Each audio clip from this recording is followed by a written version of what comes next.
Je vais vous parler ce soir de romanisation, oui, mais au travers des amphores. Alors la thématique, le choix de l'objet pour aborder une question relativement traitée davantage par les historiens que par les archéologues, celle de la romanisation, c'est vrai qu'on ne s'attendrait pas forcément à avoir un lien avec les amphores, ces objets tellement communs, tellement présents dans les contextes archéologiques, dans les musées, que l'on en oublie parfois tout ce qu'ils peuvent contenir en information, tout ce qu'ils peuvent nous apprendre, ces objets.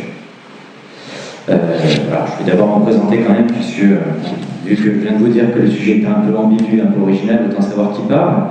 Je m'appelle Max Biassès, je suis docteur en archéologie. J'ai fait une thèse en archéologie sur les amphores tardopuniques, donc sur des amphores qui viennent de la région de Gibraltar, on reviendra sur la région d'études, et sur le monde carthaginois. J'ai fait cette thèse à l'université de Lyon 2, en co-tutelle avec l'université de Cadiz, donc encore une fois des origines espagnoles qui reviennent, et j'ai obtenu à la fin de ma thèse, en 2017, un contrat à l'EHESS, un contrat de post-doctorat, qui avait pour but justement de questionner la notion d'acculturation, la notion d'intégration sociale, et sa portée en histoire en archéologie. Plus récemment, donc, je participe à différents projets, des projets sur Toulouse, bien évidemment, avec mes collègues toulousains, même si je suis plus rattaché à l'EHESS. Je participe à des projets d'études sur le site d'Anseru, dans le sud de la Gaule. Je participe également à des projets en Espagne sur le site de la Cia del Papa, c'est un site proto-historique dans le sud de l'Espagne, et également à des projets en Grèce et dans le sud de l'Italie. Donc, ce petit parcours rapide pour dire que je me définis comme un amphorologue, même si la spécialité n'est pas reconnue par tout le monde, mais je suis un spécialiste des amphores. J'ai fait un petit peu d'archéométrie, c'est beaucoup de jeux, mais bon. J'ai étudié les pattes, j'ai fait des analyses archéométriques, j'ai fait de l'archéologie expérimentale sur la construction des fours et sur la production. Donc, moi, je suis vraiment un monsieur amphore. Mais également, j'ai une formation en sociologie et en anthropologie. Je fais une licence en sociologie, qui était dans les premières années, vu qu'elle était faite à Lyon, associée à l'anthropologie à l'époque. Et donc, je suis un clinicisant, je travaille sur le monde clinique en général. Alors, pourquoi un spécialiste de ces questions-là va vous parler de romanisation? Quel est le lien entre le monde punique, alors sachant que je vais mettre des guillemets tout au long de la discussion, de la présentation sur ce terme de punique. Maintenant, n'est pas forcément approprié, mais on verra ensemble. Et qu'est-ce que ce point de vue que j'ai acquis au cours de mon parcours de jeune chercheur peut nous apporter sur ces questions? Avant toute chose, je pense qu'il ne serait pas incongru de revenir sur ce qu'est une amphore, puisqu'on a tendance à l'oublier, justement parce qu'on en voit régulièrement. Une amphore est un emballage commercial à usage unique. C'est-à-dire que l'amphore est faite, et sa fonction est éminemment commerciale, est faite pour un trajet maritime. Arrivée à destination, elle est utilisée pour d'autres fonctions, certes. Mais la première fonction, celle pour laquelle on fabrique des amphores, c'est une fonction commerciale, et c'est pour le transport maritime. Donc, c'est un objet fabriqué avec l'argile. J'ai mis un exemple de tour où on voit, c'était une expérience pour faire une amphore, malheureusement qui n'a pas été couronnée de succès. Donc l'argile est préparée, elle nécessite une préparation spécifique, elle est tournée, et ensuite cuite. Les amphores étaient remplis d'un contenu, divers contenus, vin, huile, sauce de poisson, étaient chargés dans des bateaux. Ces bateaux faisaient un trajet entre un point de départ et un point d'arrivée, et elles étaient déchargées, parfois vidées dans ces ports. C'est pour ça qu'on est régulièrement dans les grands ports de Méditerranée. Alors, vu qu'on a beaucoup d'habitués, tout le monde connaît le Monte Testaccio, la colline à amphores, qui est dans le sud de Rome. Il faut savoir que des Monte Testaccio, on en a un peu partout. On a Cadix, on a Alexandrie, et tous les grands ports de Méditerranée ont comme ça des zones de déchargement, des gros dépotoirs qui font des collines artificielles d'amphores. Et tous ces objets sont liés donc à ce trafic maritime. Donc l'amphore a une fonction économique, et lorsqu'on examine les amphores, on va forcément parler d'économie, mais pas seulement. L'amphore est utilisé dans le trafic maritime, également dans le trafic fluvial, et chaque cité, chaque culture, le terme de civilisation me gêne un peu, donc on pourrait parler de civilisation, mais chaque culture a sa propre forme d'amphore. Il faut savoir que chaque produit, on va dire que le vin produit à Cosa en Italie et le vin produit à Cadix dans le sud de l'Espagne n'ont pas a priori la même forme d'amphore. Même si parfois, et c'est là où la fonction économique est intéressante, parfois la ville de Cadix va utiliser la même forme qu'à Cosa pour exporter du vin. Donc là je m'avance un peu sur mon propos, mais il faut garder à l'esprit que normalement, une forme d'amphore, c'est une zone de production. Ça, c'est, on va dire, le discours classique.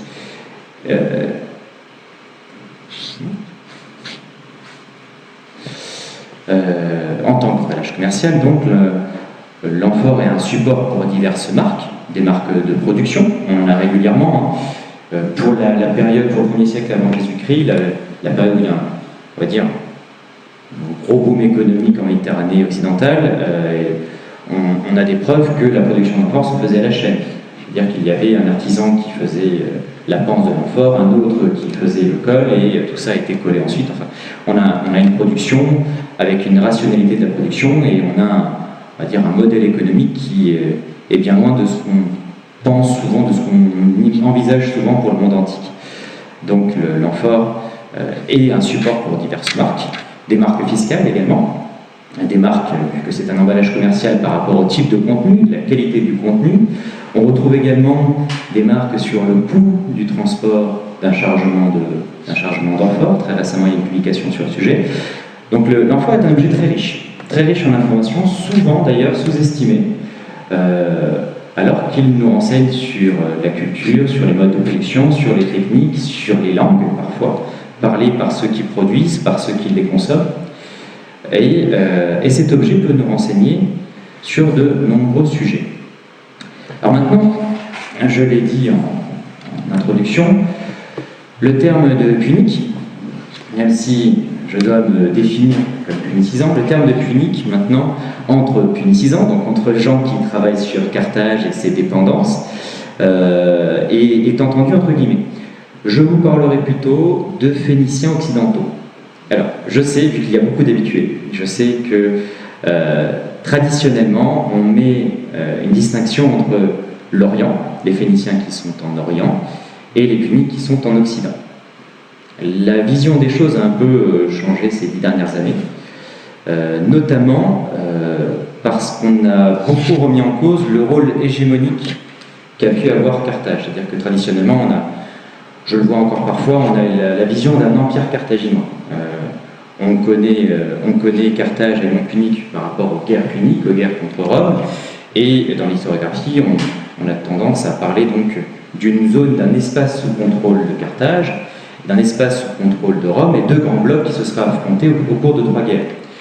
Les choses sont beaucoup plus nuancées dans la réalité des faits, et ce qu'on appelle le monde punique est en fait un ensemble de cités sous influence plus ou moins étroite par rapport à Carthage, mais avec une autonomie politique.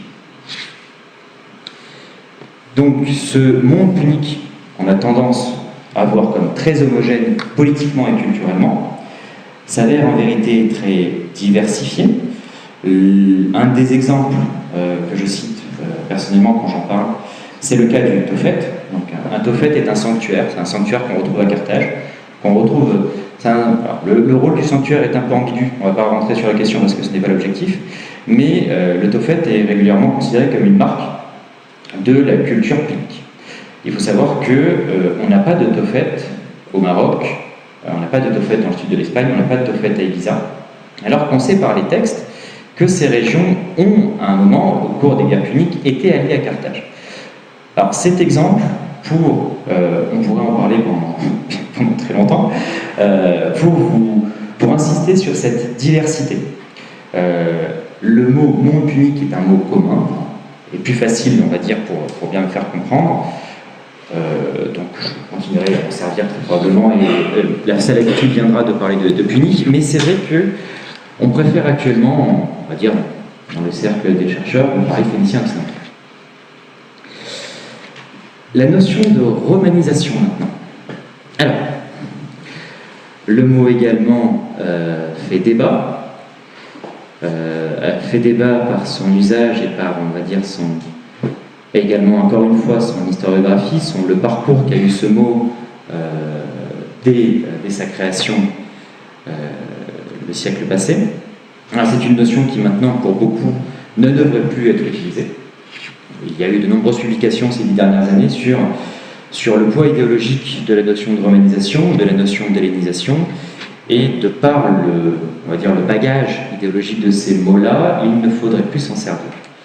Alors j'ai une opinion un peu plus nuancée, certes je ne nie pas l'usage et les dérives de ces notions, surtout avant la Seconde Guerre mondiale, mais il s'avère, et je vais montrer des exemples en tant qu'archéologue personnellement, et en plus en tant qu'archéologue qui travaille sur un monde ennemi, le monde Oni, le grand ennemi de Rome, que je constate progressivement une transformation des pratiques, des modes de vie, des langues, au profit du romain, au profit du mode de vie romain, dans des espaces. J'ai un souci. Ah, oui, il y a des petits coups de bug. Oui, des petits coups de bug. Pardon. Non, c'est moi. Je parle pas. En plus, le son est meilleur. Donc, on constate, et je suis pas le seul, évidemment, je pense que les personnes éclairées, le public éclairé présent ici l'a vu également, j'ai des collègues, une transformation progressive, certes, des environnements, des pratiques, des modes de faire, des savoir-être et des savoir-vivre, au profit on va dire, de modalités présentées par Rome et par l'Italie romaine. Alors, encore une fois, il y a de gros guillemets à mettre à toutes ces notions-là. C'est-à-dire que la société romaine n'a pas été la même au IIIe siècle avant Jésus-Christ, au 1er siècle avant Jésus-Christ, au 3e siècle après Jésus-Christ. Ce sont des environnements dynamiques qui ont évolué. Même parler d'Italie romaine est gênant, puisque l'Italie est devenue romaine que relativement tard, beaucoup plus tard culturellement que politiquement. Donc ces notions posent souci, je ne le nie pas, mais elles me semblent justes lorsqu'on arrive à apporter les nuances suffisantes, lorsqu'on arrive à regarder des cas critiques, comme ceux que je vais essayer de vous soumettre, et me semble tout à fait à propos pour définir et illustrer les situations en question. Ah. C'était la grosse introduction.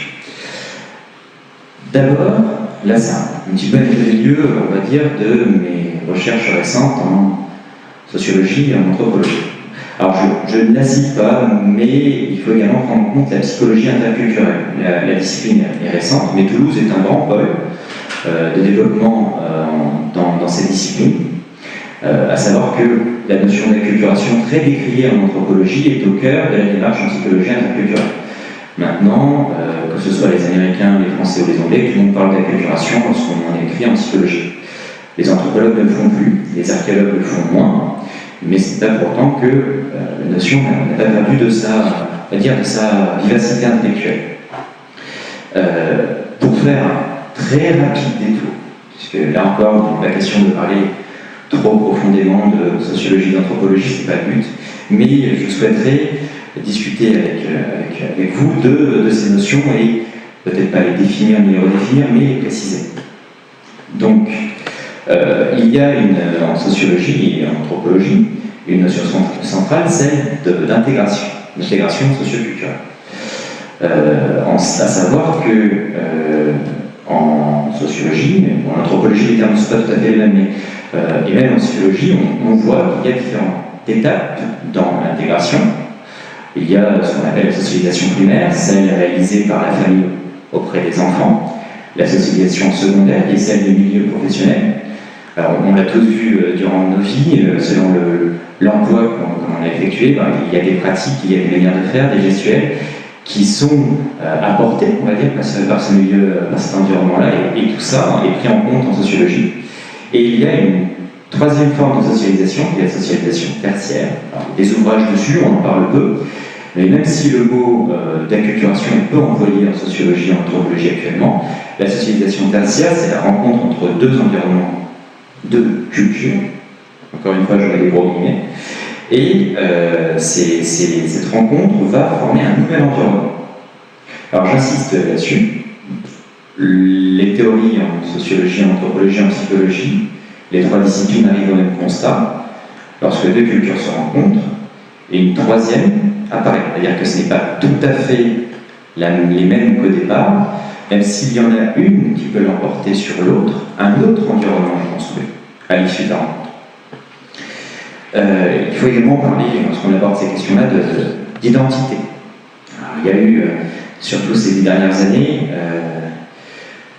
on voit beaucoup, et malheureusement de temps en temps je regarde la télé, je sais que c'est très mal, mais on entend souvent ce mot d'identité être utilisé galvaudé et à mauvais escient, et on oublie certaines des réalités portées par la recherche et bien illustrées par plus de 50 ans de recherche. L'identité n'est pas essentialiste, ce n'est pas quelque chose que l'on porte à la naissance, l'identité est construite. Et elle est situationnelle, elle est pragmatique. Exemple très concret, quand je suis en Espagne, personnellement, j'utilise davantage mes origines espagnoles que par l'espagnol, et je dis à quel point je suis bien content en tant que fils d'espagnol de retourner au pays. Inversement, en France, j'ai plutôt tendance à utiliser mes origines françaises. Alors ce processus-là, cette dynamique-là, on ne peut auto-analyser évidemment, est un multiples exemples de cette idée importante. L'identité est une construction. Elle se construit au fil des expériences individuelles, collectives également. Au milieu de ce gros débat, on parlait d'acculturation, donc c'était le titre. Donc, comme la notion d'organisation, la notion d'acculturation a été construite à un moment, au moment du colonialisme, a été utilisée et mobilisée par la France, l'Angleterre, dans l'entreprise coloniale.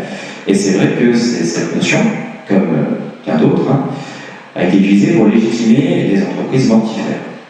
Alors, je ne nie pas le bagage idéologique, il n'est pas question de revenir sur ce qui a été fait avec l'acculturation. Personnellement, en tant que chercheur, ce qui m'intéresse, c'est que c'est un concept. Il y a un concept, un concept a besoin d'une définition qui soit valable dans le plus de cas possible, de facteurs opératoires, a besoin de pouvoir d'offrir des catégories, d'offrir une grille de lecture. On entend souvent parler de créolisation ou de multiculturalisme. Ces mots-là ne sont pas des concepts, ce sont des notions. Et il n'y a pas derrière ces mots-là de définition vraiment précise, il n'y a pas de facteur opératoire. L'acculturation est un véritable concept, malgré tous ses défauts. Donc, un concept qui, dans les années 30, avait été précisé. Une acculturation comprend les phénomènes qui surviennent lorsque des groupes d'individus de cultures différentes entrent en contact direct et continu, et que se produisent des changements à l'intérieur des modèles culturels de l'un ou l'autre des deux groupes, ou chez les deux. Alors, la définition est très vaste, c'est le cas, et c'est ce qu'il faut pour une bonne définition, parfois peut-être un peu trop vaste, mais à partir de ce que nous apporte ce concept, appliqué au cas antique, on peut en tirer une grille de lecture qui nous permet de revoir un petit peu ce vieux débat sur la romanisation. Alors je vais insister sur l'aspect psychologie interculturelle, parce que maintenant, alors, ce sont des perspectives très actuelles de la recherche. Les publications les plus récentes, c'est 2020.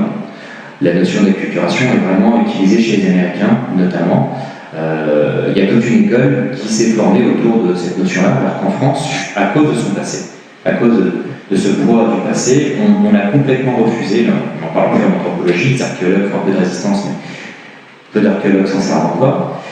Mais dans d'autres champs disciplinaires, la notion est très vivace. Et ces recherches très récentes offrent des exemples, offrent des modalités, nous expliquent par exemple comment se fait le changement d'identité. Comment un individu qui se considère français va parfois se considérer espagnol, quelles sont les modalités qui vont induire ce changement, ce choix d'identité. Et j'insiste sur le fait que dans les recherches qui ont été faites les plus récentes, il est clair que c'est un choix plus ou moins contraint, mais un choix pour autant. C'est-à-dire que très souvent, c'est un choix entre la vie ou la mort, où l'individu va choisir de changer d'identité pour s'assurer sa survie. Oui, mais il a quand même fait ce choix.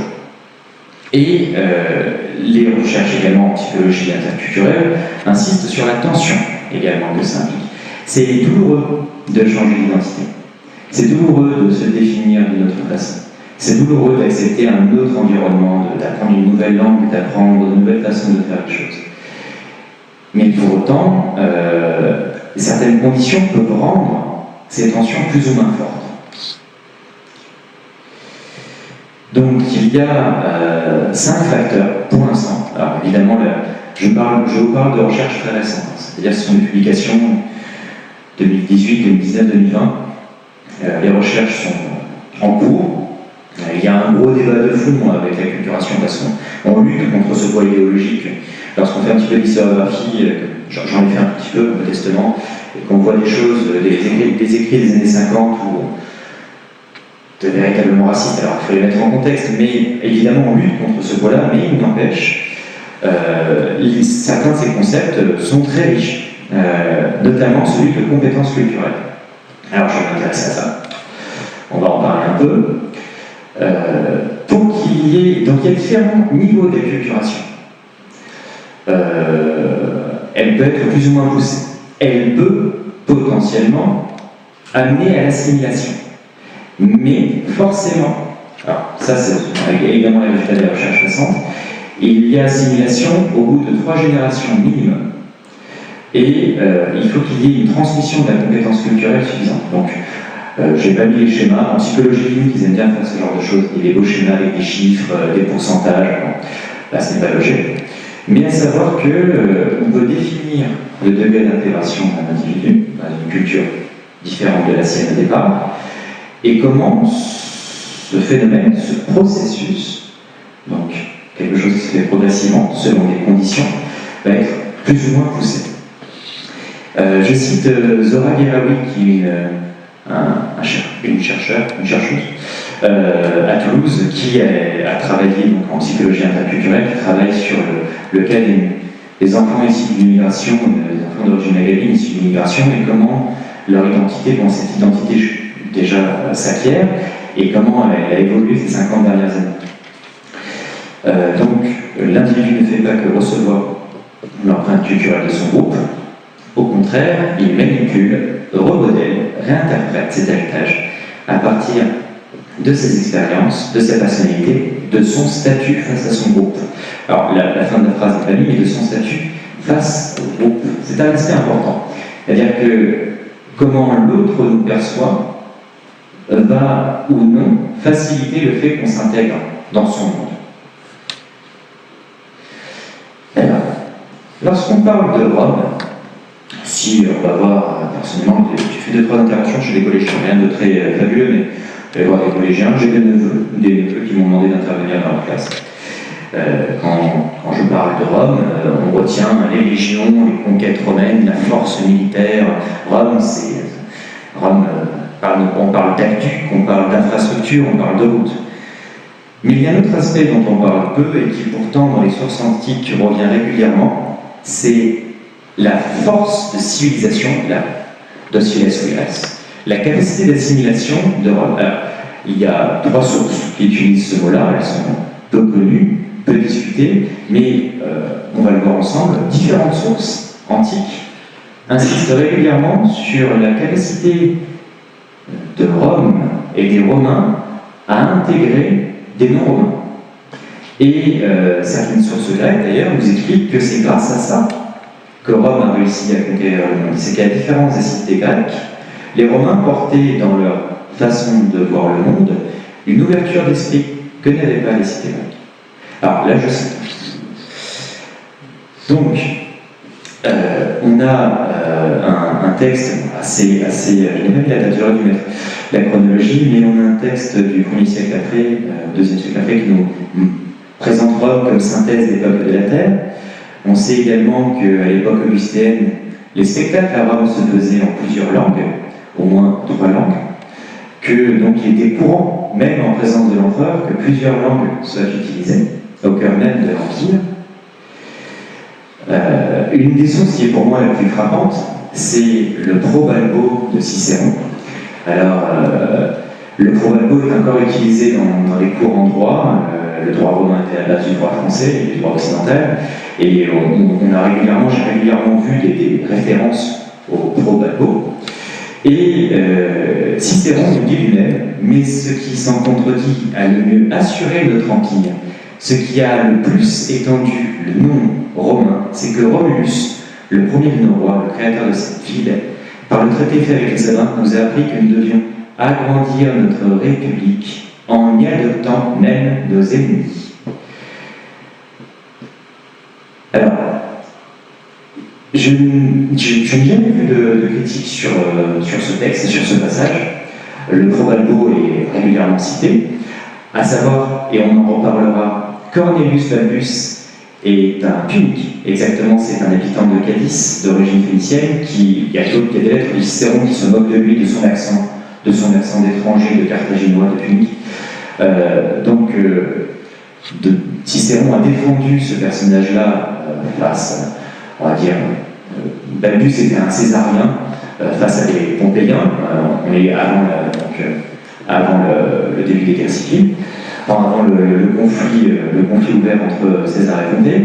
Et Balbus, on le sait également par les sources, était le grand argentier de César. Balbus, je vous l'expliquerai pourquoi, était l'un des hommes les plus riches de son temps. Et même si c'était un punique, qu'il ne parlait pas bien le latin, a été le premier consul non italien de l'histoire romaine. Donc, cet aspect, cette dimension d'ouverture de la culture romaine est très peu discutée, pourtant les exemples existent. On a parfois, dans certains articles scientifiques, j'ai pu lire des auteurs, des collègues, qui de bonne foi insistaient sur le fait que Rome a imposé l'usage du latin, ou que Rome a imposé certaines pratiques. Alors certes, à une certaine période, quand un magistrat ne parlait pas latin, il pouvait perdre sa charge. On l'a vu, Adrien a retiré une charge administrative à un membre important de l'élite d'une cité grecque, car il ne maîtrisait pas ce latin. Mais dans les faits, de nombreux acteurs qui ne parlaient pas latin ou très mal ont eu accès à des charges importantes à l'époque républicaine. On l'a vu avec Cornelius Balbus, il y a d'autres cas au Haut Empire. Et il faut savoir, je donne l'exemple de la Tria Nomina, que de nombreux non-romains, c'est-à-dire de nombreux indigènes, de nombreuses personnes qui n'avaient pas de lien biologique avec l'Italie romaine, prenaient la Tria Nomina. On a même un exemple, un texte, qui parle d'une mission du Sénat en 136 avant Jésus-Christ, une mission du Sénat mandatée en Hispanie pour arrêter plusieurs groupes d'individus qui avaient pris des Tria Nomina, qui s'étaient accaparés les signes de la citoyenneté romaine, qu'il avait fait de manière illégale, puisque la Tria Nomina impliquait la citoyenneté, impliquait des droits, impliquait également certains bénéfices. Et le Sénat, à un moment, a tout fait pour limiter la diffusion, justement, de ces marqueurs de la société romaine. On parle également, en Gaule, le cas des nouvelles villes, l'abandon des Oppidas, des habitats de hauteur proto-historiques indigènes gaulois, au profit de villes de plaine. Il faut savoir que, sauf cas très exceptionnel, l'abandon des Oppidas a toujours été un choix. Et les populations locales n'étaient pas obligées de quitter leurs anciennes villes pour vivre à la romaine, mais elles en ont fait le choix. Alors, on a parlé d'ouverture, on a parlé de cette capacité, de cette docilès de la société romaine. Il ne faut pas oublier, et la limite est très importante,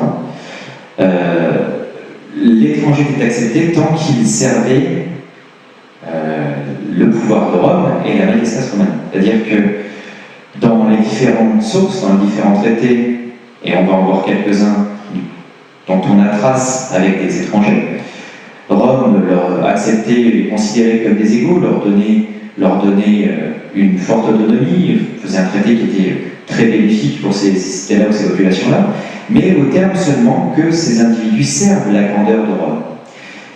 Et servent non pas seulement l'État romain, mais vraiment cette idée de la grandeur de Rome.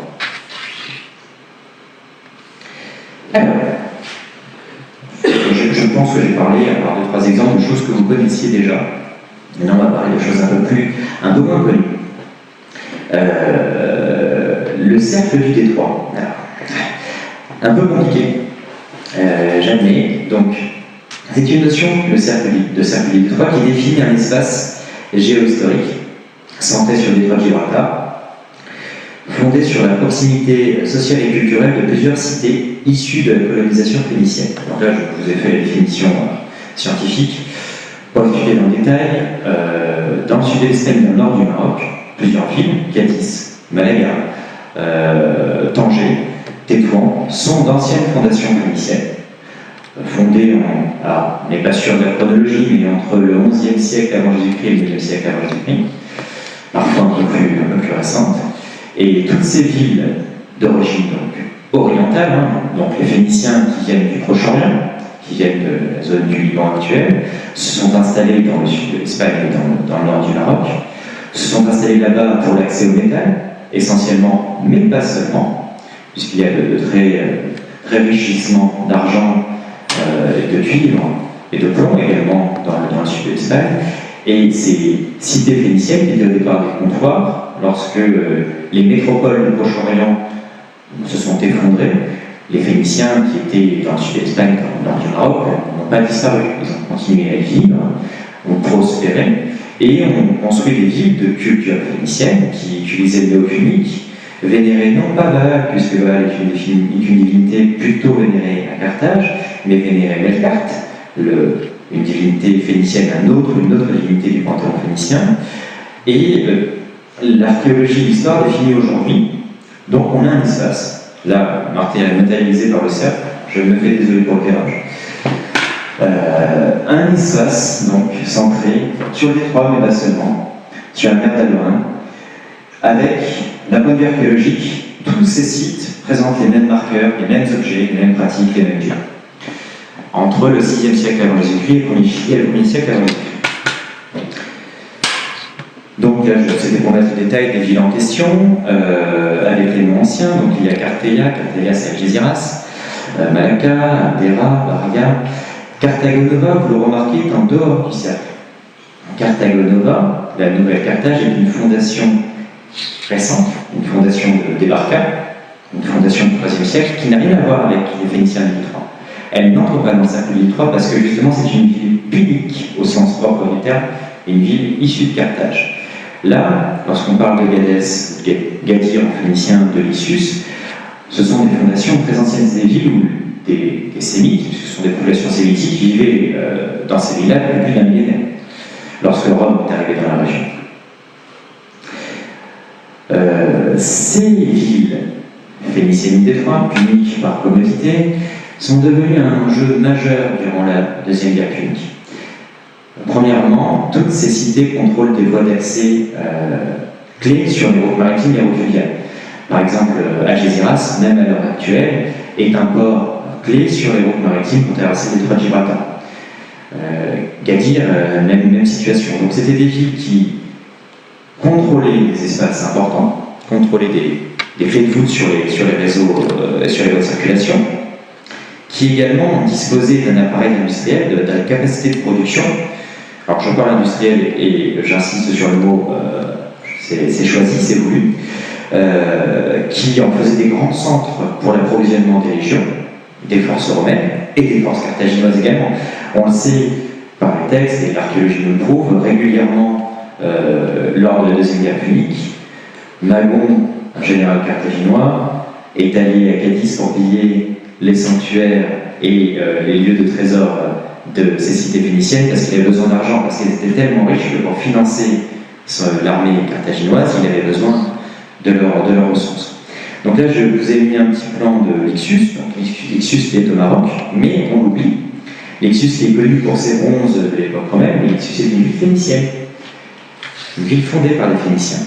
À côté, vous avez le site de Tamouda, Tétouan, qui est également une ville phénicienne. On a des traces archéologiques des 8e siècle avant Jésus-Christ.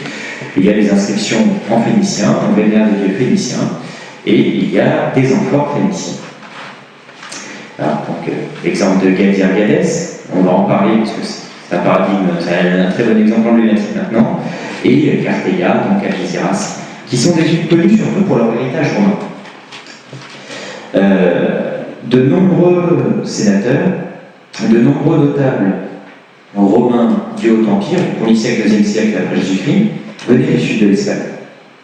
Paul Humet, qui est un poète très connu, un auteur latin très connu, était originaire de Cadis.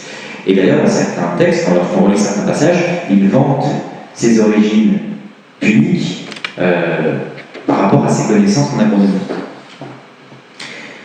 Donc ces cités disposaient depuis le 5e siècle avant Jésus-Christ d'un appareil industriel, d'un appareil de production, et je vais vous en montrer le détail, tellement développé qu'il leur permettait d'exporter des amphores d'un bout à l'autre de la Méditerranée. C'est-à-dire que des amphores de Cadix et de Malaga, on en a en Galice, dans le nord de l'Espagne, mais on en a également au Liban, et on en a beaucoup en Grèce.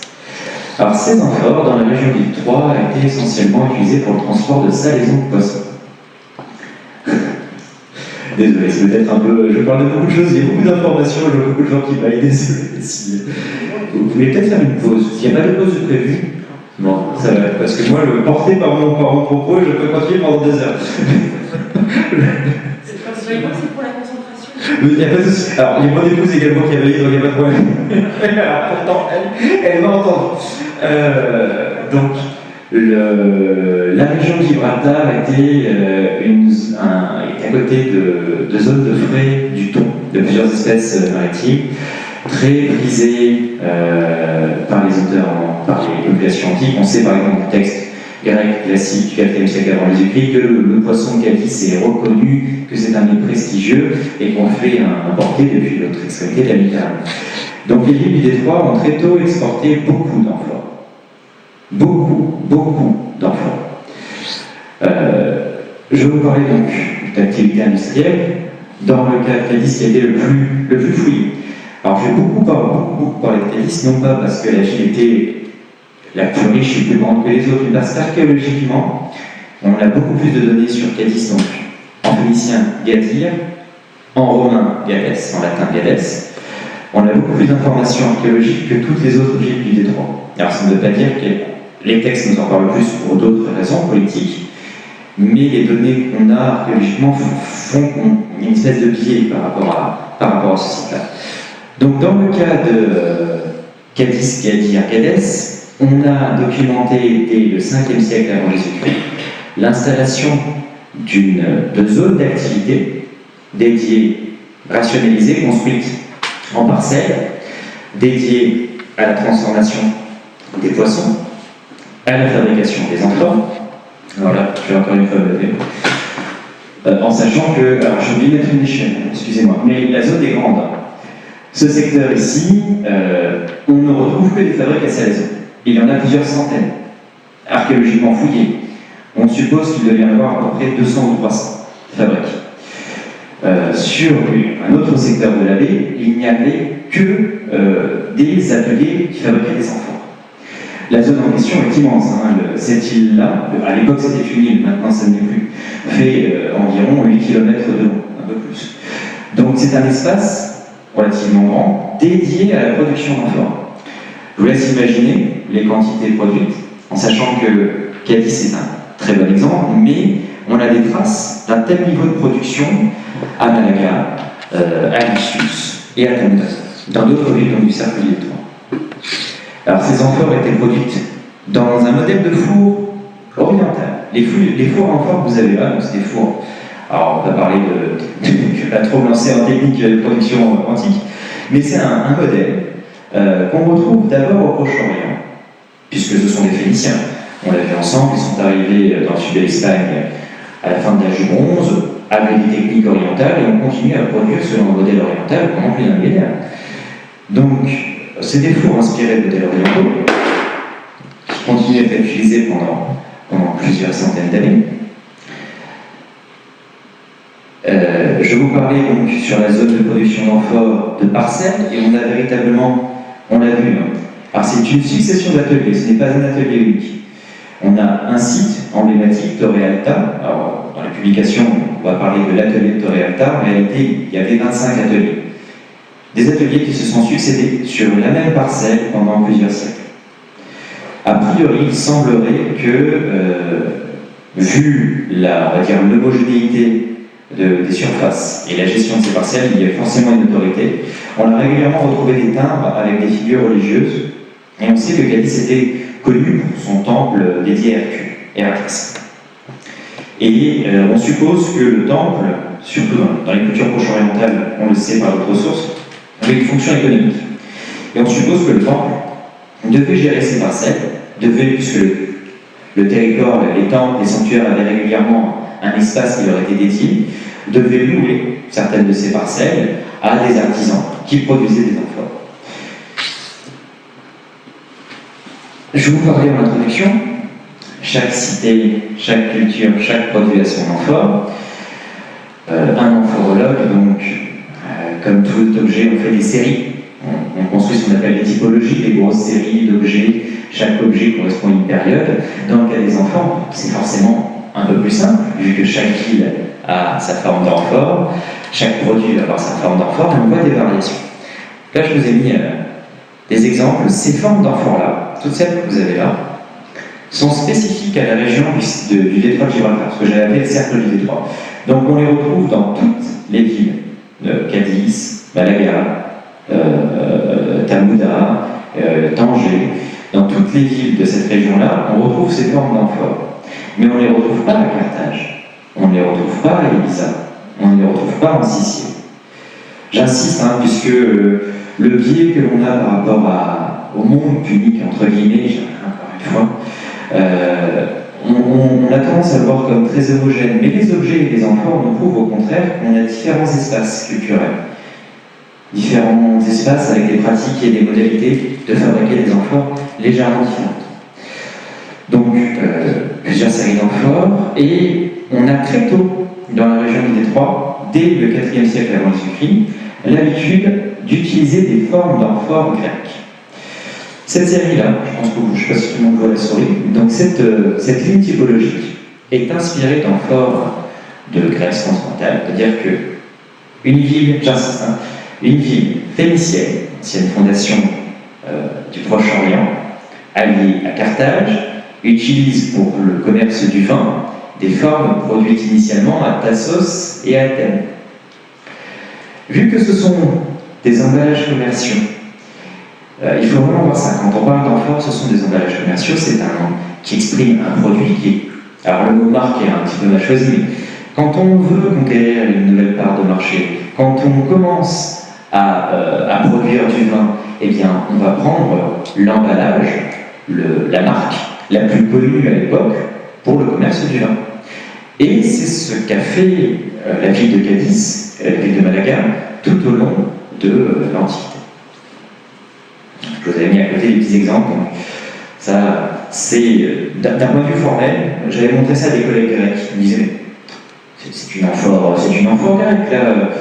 Je lui dis, non, c'est une amphore de Cadiz. Et il fallait que je montre mes échantillons de pâte et pour que le collègue se rende compte. Tu as raison, c'est la première fois que je vois ça. Donc, une amphore grecque dans la forme est produite dans une ville phénicienne unique. Hop. Je vous ai parlé de cette grosse production forte. Voilà. Moi je parle d'industrie, hein. Quand on a 20 000 à 30 000 personnes et une production qui a été évaluée à 1 million d'unités sur 5 années, je pense qu'on peut parler de production industrielle. Cette production amphorique va connaître des évolutions importantes, progressives, à partir de l'époque romaine. À savoir que la chronologie, donc en France on est habitué, la Gaule devient romaine avec César au milieu du 1er siècle avant Jésus-Christ. Dans le sud de l'Espagne est devenu romain à la fin de la Deuxième Guerre punique. Le sud de l'Espagne est romain dès 206 avant Jésus-Christ. Donc on est à la fin du IIIe siècle avant Jésus-Christ. Donc on a entre le troisième, celle qui est tout à gauche. Alors ça, pour expliquer un petit peu, ce sont des tables évolutives typologiques. C'est-à-dire que chaque forme d'amphore appartient à une période. Et on peut suivre, voilà, c'est des lignes évolutives, on fait ça, on fait des séries. En amphorologie, on fait des séries avec des formes d'amphore par année et par endroit. Donc là, c'est des séries propres à Cadis. Et on a une évolution. Celle qui est ici, celle qui est la plus à gauche, date environ 225 et 200 avant Jésus-Christ. Celle qui est la plus à droite date d'environ 100 avant Jésus-Christ. Donc en un siècle, on voit un changement sensible de la forme. C'est-à-dire qu'elle perd cette espèce de carène un peu bizarroïde, très sémitique, au profit d'une forme plus allongée. Les formes changent également. On a l'impression de fond plat pour certaines formes. Et il faut savoir, sur ces différentes lignes évolutives, on s'est rendu compte que, outre un changement de forme, il y a surtout un changement de volume. L'amphore dans l'économie romaine, c'est une unité de volume. C'est une unité de mesure, à peu près 26 litres. Le standard carthaginois est à 40 litres. Les amphores les plus anciennes transportent environ 40 litres. Par contre, le standard romain, donc, est à 26 litres. Et les amphores les plus récentes sont à 26 litres. Derrière cette évolution des formes, donc, on a une adaptation progressive sur un siècle à des standards métriques différents. Et ça, on le remarque pour l'ensemble des formes d'amphores de la région de Gibraltar, j'entends, puisque je me centre sur cette région. On s'aperçoit également que certaines villes, alors là, je vous ai parlé le cas de Cadis, Gadir, Gadès, c'est problématique, hein. Lors de la Deuxième Guerre punique, Scipion, pour porter un coup militaire à l'entreprise d'Hannibal en Italie, attaque l'Espagne, puisque c'est l'Espagne qui finance. C'est en Espagne que sont les troupes, que sont les mercenaires que recrute Hannibal. Et c'est pour cela que la guerre s'est déplacée rapidement en Espagne, en Ibérie. Et lorsque les légions romaines ont commencé à gagner du terrain, certaines villes ont décidé de faire défection. C'est-à-dire, naturellement, puisqu'on est face à des cités-États, des villes face à une menace militaire, qui ne sont pas Carthage, qui sont juste des alliés, voient que le vent tourne militairement, eh bien, on va changer de camp. Cadis, Gadir, qui était une cité alliée à Carthage, est devenu allié de Rome et a aidé les Romains lors du reste de leur entreprise militaire contre Carthage.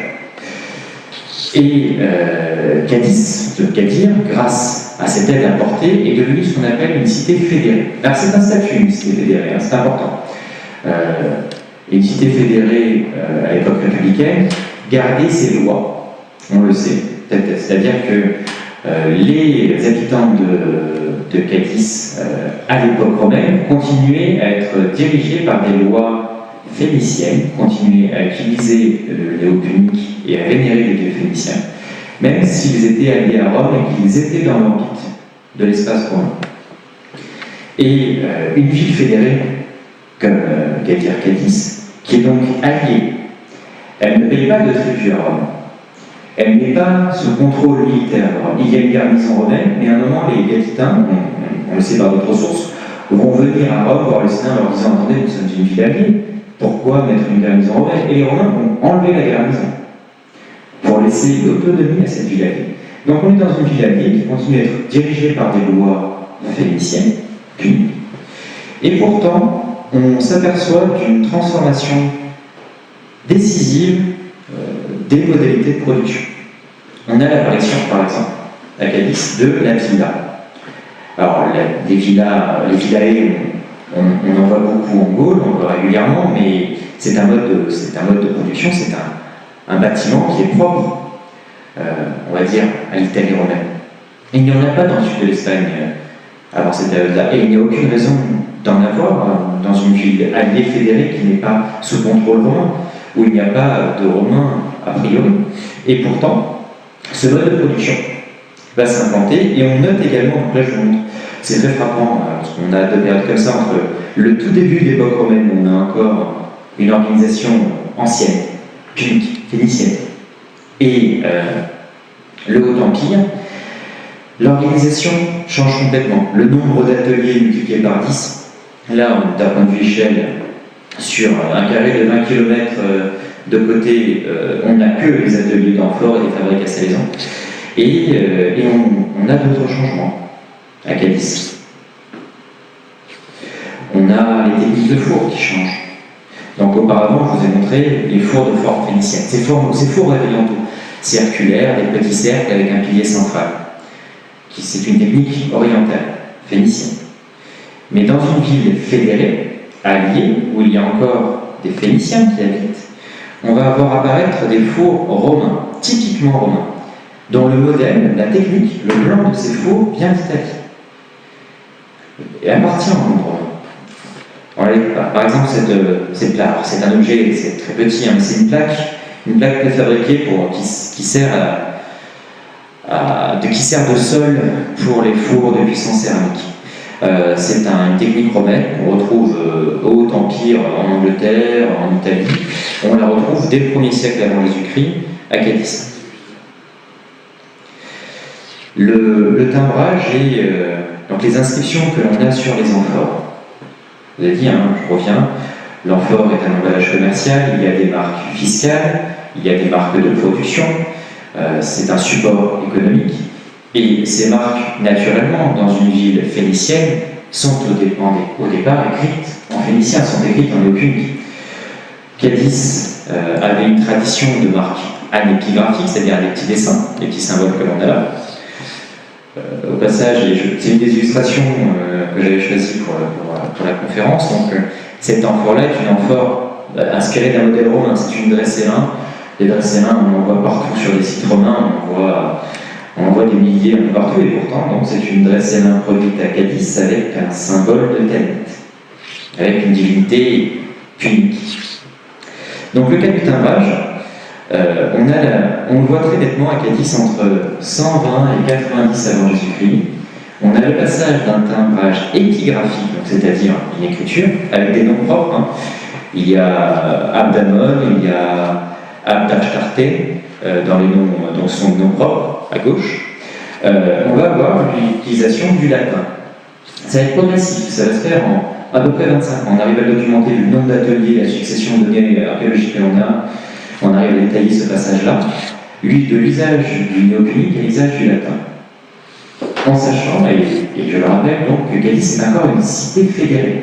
Ce n'est pas un municipe de droit romain, c'est une ville alliée à Rome, qui est dictée par des lois puniques, des lois phéniciennes, et pourtant, les artisans de Cadiz, les habitants de Cadiz, décident d'utiliser le latin. Et l'onomastique, c'est-à-dire l'origine des noms que l'on a en latin, est phénicienne. C'est-à-dire qu'on retrouve Partach-Tarte, le nom tout en haut, qui est un nom typiquement phénicien, mais écrit en latin. Alors, je ne vais pas m'étendre, je n'ai même pas vérifié, par contre, je pense qu'il doit rester un peu de temps. Il y a le cas de Cadiz, dans les matières, j'en ai beaucoup parlé, mais voilà, il y a également, on a le même phénomène à Malaga, on a le même phénomène à Tamuda, on retrouve les mêmes formes d'amphores, qui passent d'un modèle d'une mesure punique, phénicienne, à 40 litres, à un modèle à 26 litres à la romaine. Et on est encore dans des espaces autonomes. À cette époque, au 1er siècle, au 2e siècle, 1er siècle avant Jésus-Christ, le Maroc n'a pas été conquis par Rome. Le Maroc a été conquis par Rome en 50 après Jésus-Christ. 2 siècles avant la conquête romaine, on est dans des espaces qui décident d'utiliser le latin et d'adapter leur modèle d'amphore à des standards romains. Et pourtant, il n'y a aucune présence politique. Il y a des alliances, il y a des traités, mais on est dans des espaces autonomes. Il y a une question? La question, c'est qui sont les consommateurs? Qui sont des Romains? Tout à fait. Alors, exactement. Après, il y a un autre aspect, c'est vrai que j'aurais dû laisser plus d'espace pour les questions, je ne suis pas en conférence normale. Il y a, je pense, d'une part, le fait que les consommateurs, parmi les premiers consommateurs sont des Romains, pas seulement. C'est-à-dire que ces amphores, celle-là, le cas typiquement de la grosse qu'on a ici, c'est quasiment entière, on l'a retrouvée dans à côté de l'Ixus, vers l'intérieur des terres, elle était destinée à un marché local. On n'en a pas trouvé pour l'instant à Rome même, par exemple.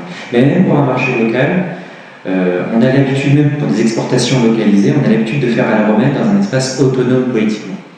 Après, c'est vrai qu'il y a certains détails, je n'avais pas envie de me lancer dans.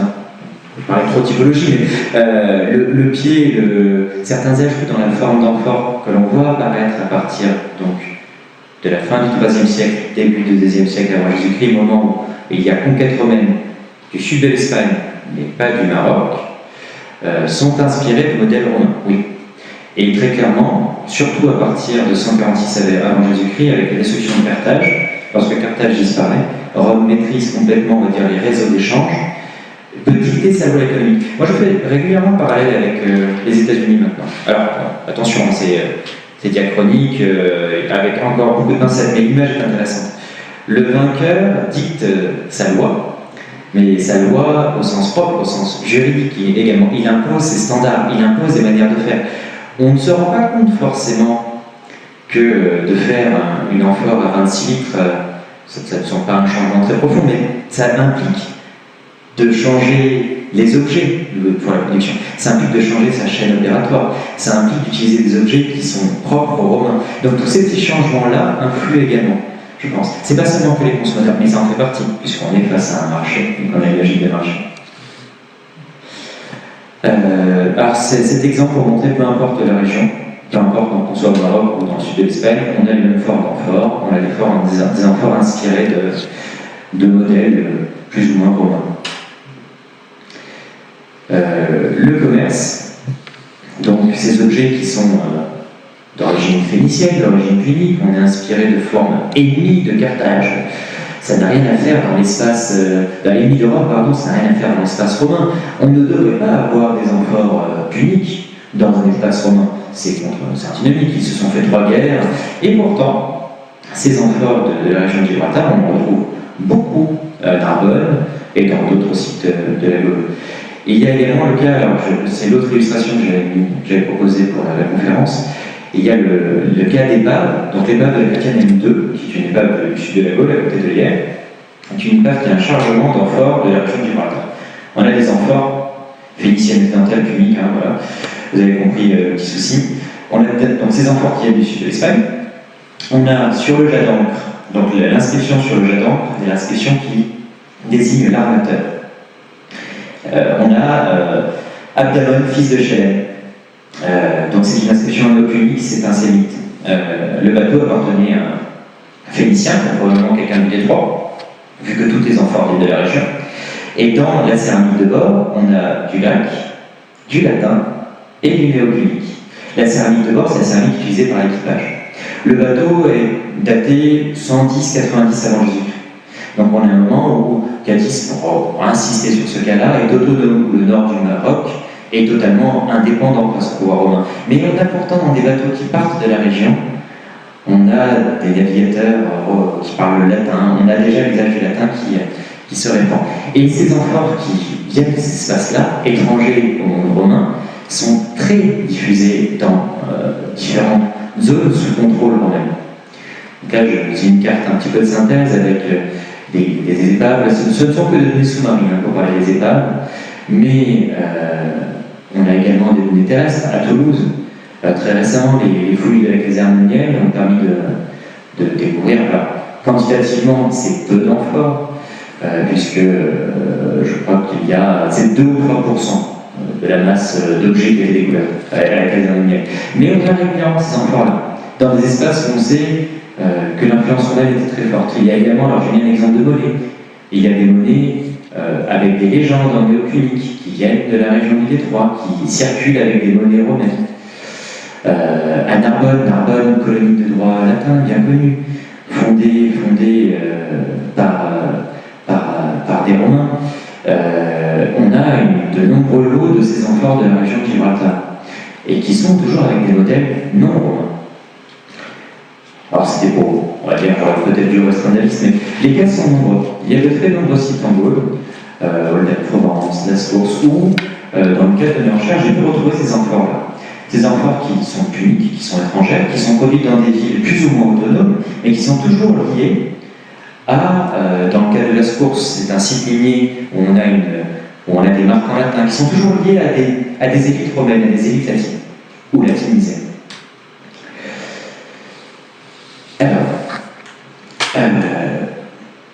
c'est autant pour ouvrir la discussion, on a vu ce cas-là, on a ce cas qui est riche. Alors, il y a beaucoup de documentation. Je sais que j'ai donné beaucoup d'informations, une documentation à laquelle on n'est pas habitué généralement. Quand on parle de romanisation, quand on parle d'Europe, on a rarement tendance à voir ce qui se passe chez Carthage, à Cadiz ou au Malaga. Les amphores que je vous ai montrées, elles nous prouvent, sans essayer d'analyser trop loin, on va dire, les données pour l'instant, elles nous montrent que des personnes qui étaient, on va dire, qui n'étaient pas sous le joug de Rome, qui n'étaient pas politiquement, militairement contrôlés par Rome, ont fait le choix d'utiliser le latin. Elles nous montrent que pour des raisons économiques, des raisons pragmatiques, des individus qui traitaient avec le monde romain en sont venus à utiliser des techniques romaines. Je parle de processus. Ça s'est fait progressivement. Ce processus a pris un siècle parfois. Mais on a un glissement, étape par étape. Au départ, c'est un petit objet. Ensuite, c'est un four entier. On change l'écriture, on change la forme d'une amphore. On change des petites choses, mais progressivement, un environnement qui est totalement étranger à l'Italie romaine en devient tellement romain qu'on en oublie son origine phénicienne.